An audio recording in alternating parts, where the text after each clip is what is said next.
My very first experience with Chabad was in the Virgin Islands, of all places. It was Hanukkah time, and I was on a cruise with my family. And we had gotten off the cruise, and at the front of the cruise ship were these young men, and they were handing out Hanukkah menorahs. And my father had taken one from the boys, and he went to go reach inside of his pocket to go pay for it. And they said, no, we don't want money from you. We want a commitment. What's the commitment? You must promise to light the menorah with your children every night till the end of Hanukkah. My father agreed. He took the menorah, and we went on our excursion, and then we came back onto the cruise ship that night, and we went for dinner. As always in the cruise ships, the way that it works is you have these gigantic atriums where 2,000 or 3,000 people sit on different levels. And we were sitting right in the middle, dead center of the atrium. The daughter says, Dad, we got a menorah today from the students in St. Thomas. Let's light it.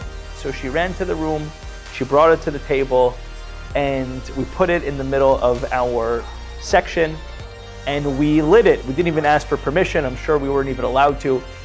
I remember that within a few minutes, the table next to us, all of a sudden, they had their menorah and they lit theirs too. Within a half hour, over 70 tables took out the menorahs they received that day from Chabad and lit them. And then another one, and another one, and another one, another one, until the entire atrium was lit up with these Hanukkah menorahs. The entire cafeteria was lit with the holiness and the beauty of Hanukkah. In the deepest, darkest part of the night, there was these menorahs that were lit. Sailing away from the harbor in the middle of the Caribbean Sea, you had an entire ship that was filled with the Kedusha, with the Halakite, with the light of the menorah, with the light of the Geula. These all came from these Bachrim. They never even knew what effect they had because they didn't get to experience the fruits of their labor. 5 years later, on Hanukkah, I get a call from a younger man in Montreal, Avram Simmons. And he tells me, Usher, you'll never believe it. As I started to become more observant, started keeping kosher, putting on tefillin, keeping Shabbos, I decided that I wanted to go to Mayonot, which is a yeshiva for Baal Teshuvas in Jerusalem. The night before I left, I invited a bunch of people that were part of my journey in becoming more observant. I invited them to my house for bring-in. And one of those people was Avram Simmons. For the last 6 months, I've been learning with a bacher who's heading to yeshiva in Mayonot. And Shabbos, he made a farbrengen in his house. During the farbrengen, he stands up and he says, I want to share with everybody my journey to Yiddishkeit. I decided at the farbrengen to tell over that story from that menorah from the Virgin Islands. Avraham's face, as I was telling the story, turned white.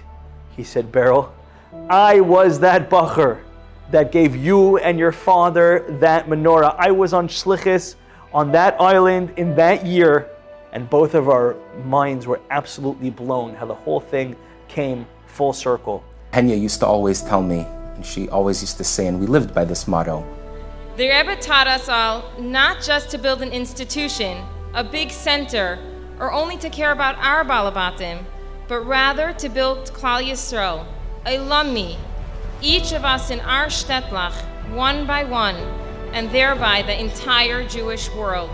We're here to build the Jewish world. We're here to bring Mashiach.